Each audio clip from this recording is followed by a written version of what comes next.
E nós nunca pedimos, Senhor, abre os meus olhos para ver as multidões, para ver as pessoas que precisam que o Senhor toque, mude, transforme e renove a vida delas. Muitas das vezes a gente estamos tão entarefados. Tem tanta coisa para a gente fazer, mas o Espírito Santo, quando Ele quer tocar na vida de alguém, Ele toca. Peça a Jesus que abra os seus olhos. Para mesmo que você estiver indo estudar dentro de um ônibus, de um trem, Deus fala no seu coração, Deus inquieta o seu coração. Eu lembro quando o pastor Edson veio aqui, ele falou aquilo que todo dia quando ele acorda de manhã, ele pede uma alma que ele pede? 5. Todo dia ele acorda de manhã, o Senhor me dá 5 almas. Coloca 5 pessoas na minha frente para me pegar, Senhor. E tudo que ele faz é ao redor daquelas 5 almas. A prioridade dele não é que o seu dia vá de acordo do jeito que ele colocou. É do jeito que Deus quer para alcançar aquelas 5 almas. Você tem coragem de fazer uma oração dessa? Será que você tem coragem de fazer isso? Ontem o nosso pastor, a gente teve aqui um lindo seminário, ele mencionou aquela história no livro de 2 Reis, quando Eliseu está contando todos os planos para o rei de Israel que o rei da Síria está fazendo. Licença. Enquanto o rei da Síria está planificando para atacar Israel, Deus revela para Eliseu contra para o rei, e nenhum dos ataques do rei da Síria dá certo. Então o rei da Síria chama os seus maiorais em um escritório e fala: pelo amor de Deus, qual de vocês está torcendo para o time? Quem é o corintiano aqui?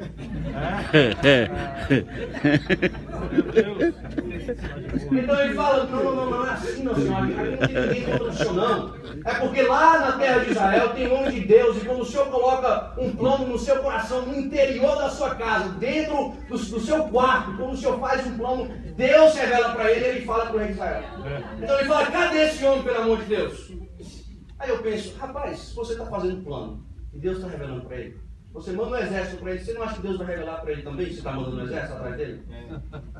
Mas então vai, manda um exército, e o moço de Eliseu, acorda de manhã, vai dar uma caminhada, uma esticada, quando ele nota, está cheio de um exército todinho da Síria, cercando a cidade. Para cercar uma cidade, tem que ser muito homem.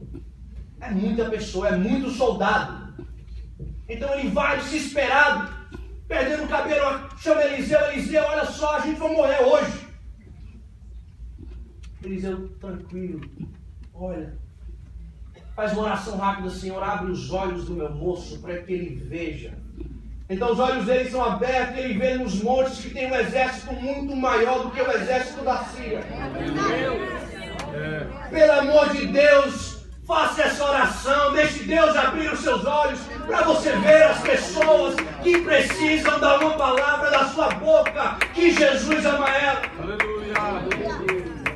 A moça, como o nosso pastor falou aqui, que te atende, quando você for pagar, pegar seu lanche não antes, quando você for no banco, quando você for fazer manutenção no seu carro, tem uma alma lá que precisa ouvir a sua voz, falando que Jesus a ama.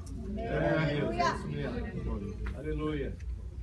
Mais ou menos quantos membros nós temos na igreja? 400 pessoas congregam aqui.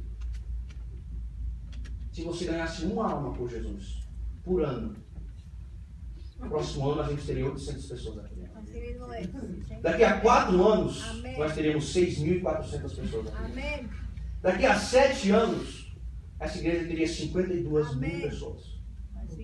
Em 2025, daqui a 10 anos, teria 208 mil pessoas. Esse santuário não teria nem espaço que tem para a gente dar aula de discipulado. Uma alma por ano. Se chegar para uma pessoa, colocar aquela pessoa diante do seu dia, pregar para ela. Uma pessoa por ano. Será que isso é difícil de você fazer? Será que isso é algo impossível da gente fazer? Ele fala que Jesus, vendo aquela multidão, sentiu compaixão pelaquela multidão.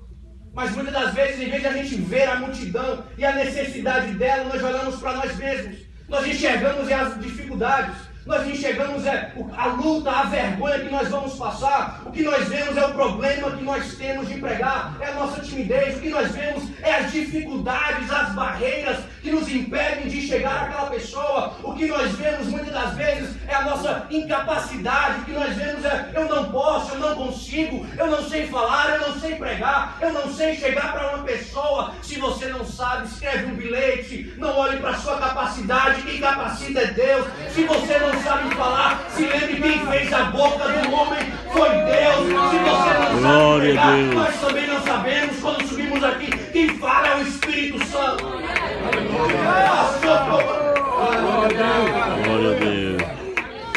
Mãe, pai, você ora para o seu filho. Meu filho é muito pequeno. Seu filho não é muito pequeno, não. Quando eu tinha 5, 6 anos de idade, meu pai e minha mãe nos levavam a gente para oração 5, 6 horas da manhã todo dia.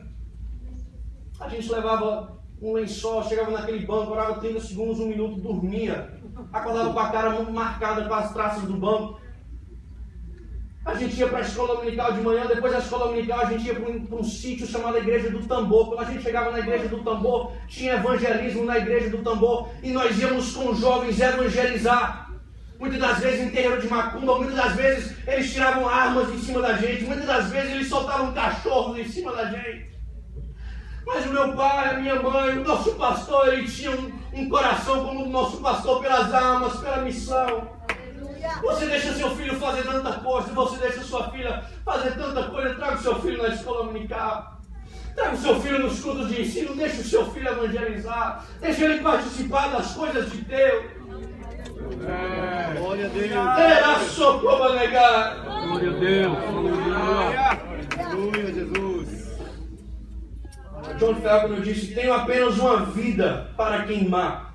E eu preferia queimá-la em uma terra cheia de trevas do que em um terreno iluminado de luz.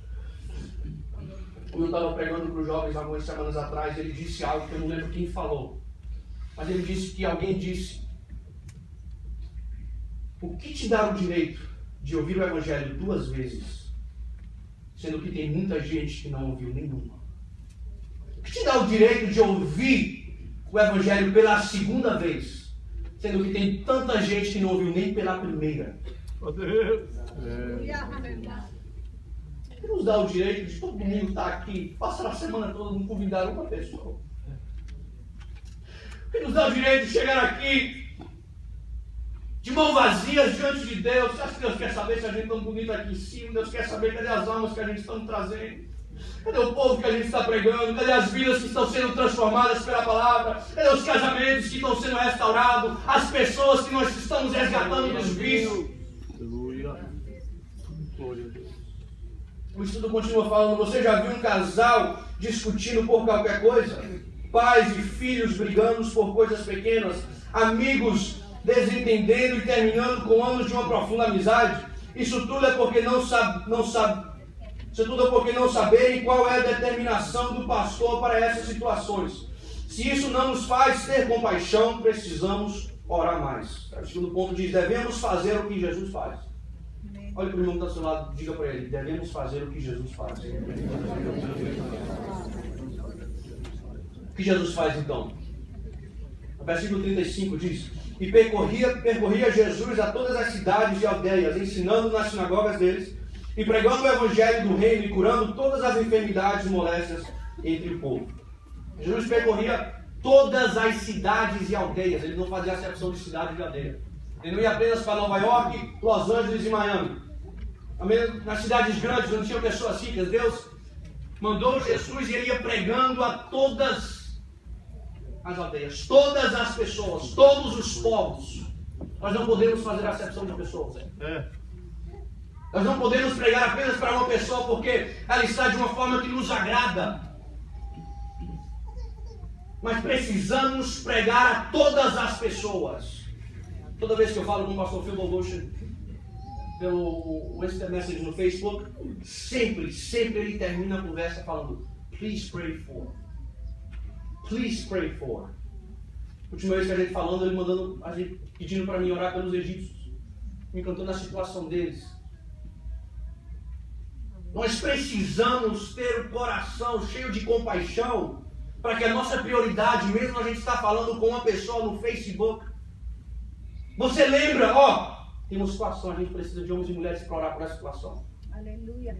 Porque quando Jesus veio, tudo que ele fez, todo o schedule dele, a agenda dele foi ao redor de ganhar almas. Jesus não passava um dia sem ganhar alguém para Jesus. Amém. Ele não passava um dia sem pregar para alguém, sem expressar o amor que ele mesmo tinha por aquela pessoa. Ele não passava, ele não perdia tempo com atividades próprias. Tudo que ele tinha para fazer a vontade do Pai.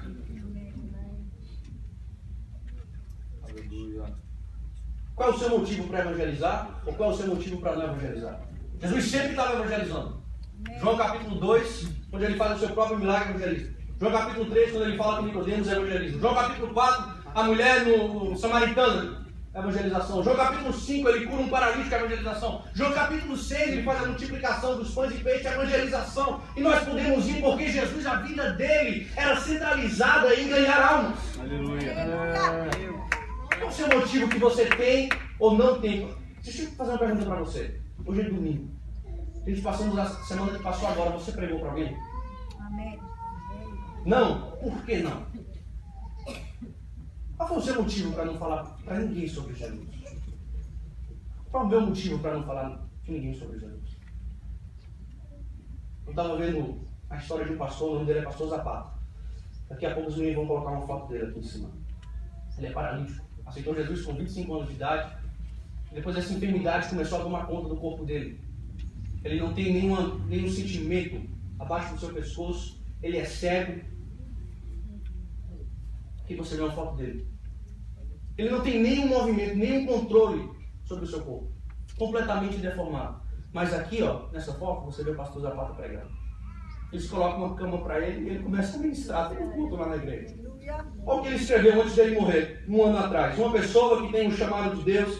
Esse chamado é algo muito lindo, que vem com uma grande responsabilidade. Em qualquer outra carreira podemos entregar uma carta de renúncia. Mas nós somos chamados para dar e não pedir. Somos chamados para negar a nós mesmos, a renunciar o que somos. Precisamos entender que as dificuldades, empecilhos, barreiras para nós deixam de existir.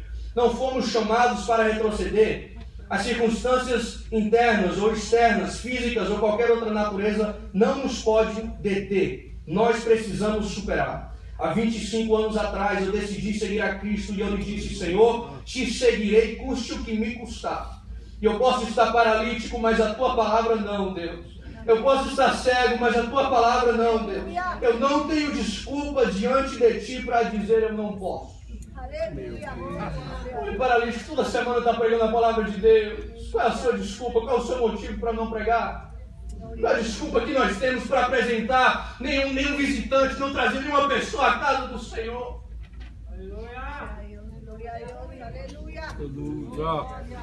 Terá sua bagagem.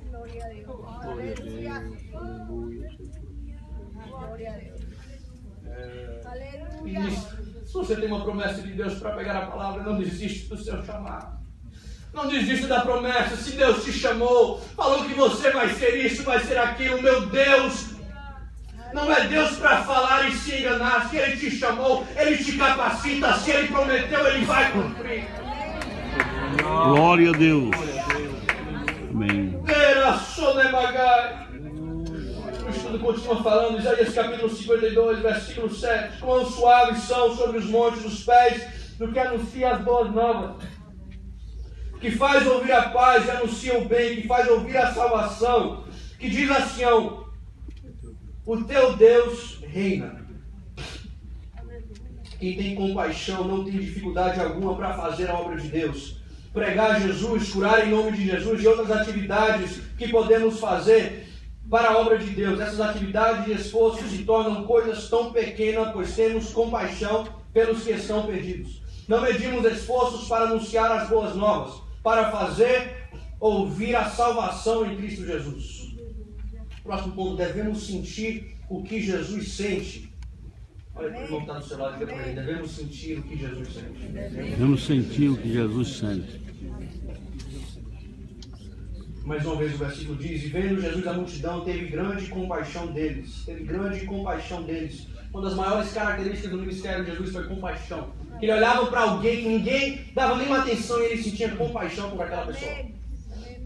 Se você volta alguns versículos, no versículo 27, você vê a história de dois cegos que ele olham para Jesus e diz: filho de Davi, tem compaixão, tem misericórdia da gente. Se você volta